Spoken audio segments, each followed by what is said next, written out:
ProNox unit. Really simple to use. Comes with a circuit. This is the circuit you guys will be using at this hospital.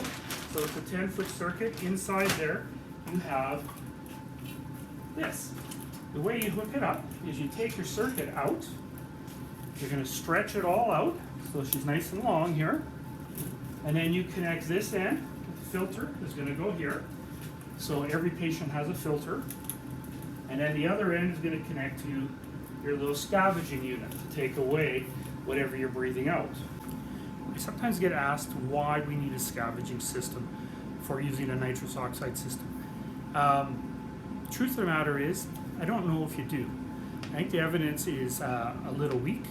I think it's probably a good idea though. So essentially what happens is that there have been reports that if you're using low levels of nitrous oxide on a continuous basis or being exposed to it on a continuous basis over like weeks and months, that there's a higher incidence of people having, our staff having things like headaches or not feeling well, and have suggested that the nitrous oxide could be to blame. Is it?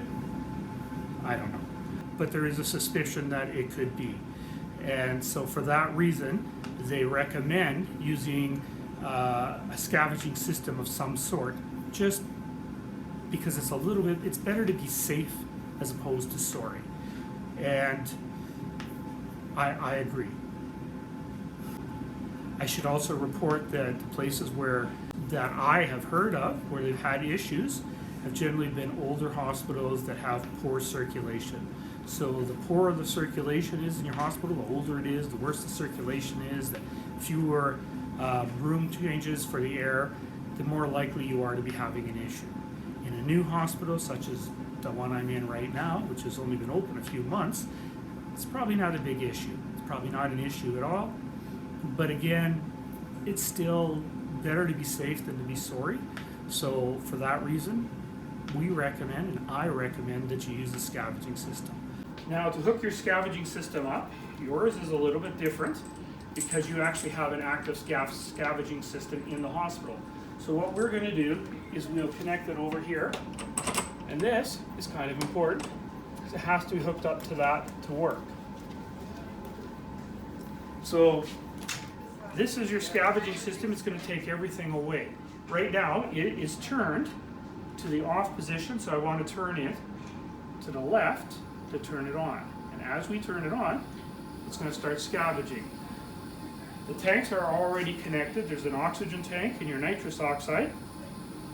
You can see they're full by either looking at the gauges to see what the pressure is, and you can look here, we have two sets of rods, right? So these bright green fluorescent rods, when they're out, that means that that tank is full and it's ready to go. If the tanks go low or below for about 40 psi, those rods are going to pull back in and you're going to have some alarming start. So when the alarming starts, you know that there's a problem with your tanks, or if you come in and it's not working for some reason and you see those rods have disappeared, then you know that there's something wrong. And it's that you got a pressure problem. You either need to change a tank or you need to turn the tank on. To turn the device on, it's really simple. You just turn it to the on position. Take a breath. And I'm getting nitrous oxide. Now, ideally, you don't want to breathe into the room like I am. What you want to do is you breathe in, and then out through it. And this should take it away. When you're done with the scavenging, what you want to do is turn this all the way to the right.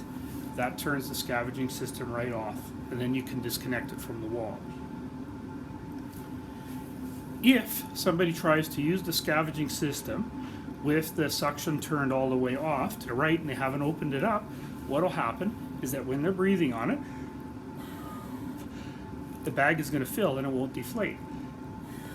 When the bag gets completely full, you'll hit the pop-off valve will release and you hear it because it's not being evacuated.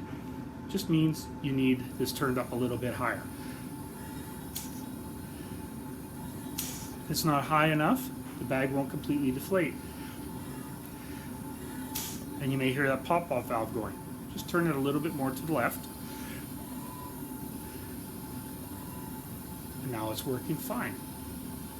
When you're done using the ProNox system, all you do is you take this off, you take your scavenging system off, the whole thing gets thrown in the garbage, you wipe this down, disconnect it from the wall, you're good to go. One of the other things you need to be aware of is that it does have an alarm system.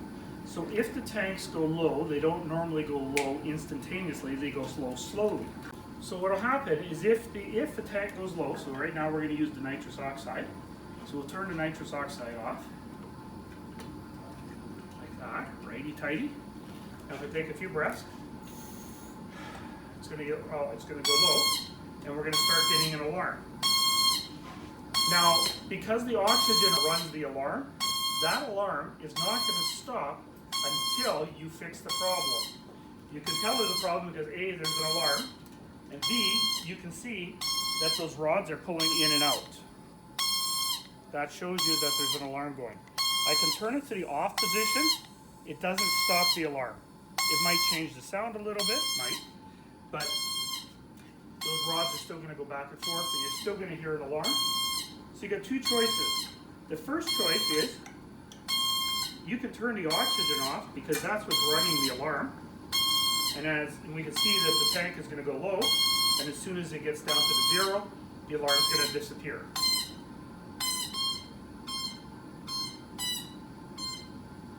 Because that's what's running the alarm.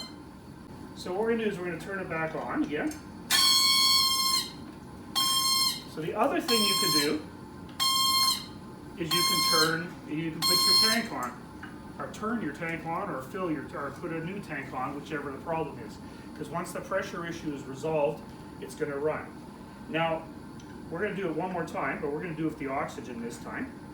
So you can see how it's a little bit different, and that the alarm actually stops. So turn it on. So now there we only got like one alarm and it quit. Now in real life it should stop alarming that quick because the tanks are going to go down slower. But if it had been alarming for a bit and then it stopped and you come in and they say it's not working, they can still be sucking and you can get some air, but you're pulling it in through the back. You're not actually going to get any nitrous oxide. If for any reason anybody tries to breathe on this when it's in the off position, like it is right now, they can't get anything. Same thing that happens when the tanks lock up. You don't get any nitrous, you don't get any oxygen, you just get air. And the reason you get air is because if you look at the back of the machine, there's a little port right here.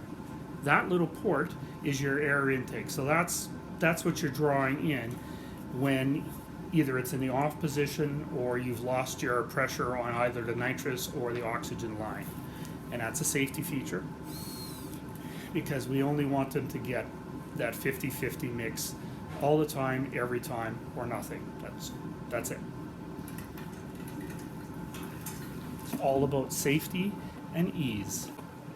Another point worth noting is that if you don't want to use the mouthpiece and you'd rather use something else, you can take this mouthpiece off, the whole thing, there's two pieces here. Take them both off so that you've just got this Y connector, and this Y connector has a 22 millimeter outside diameter. That's the same size any anesthesia circuit would use. As a result, any anesthesia mask should be able to fit on there. You can put that over their face and they can breathe in and out, and it's going to work just fine. It's working again.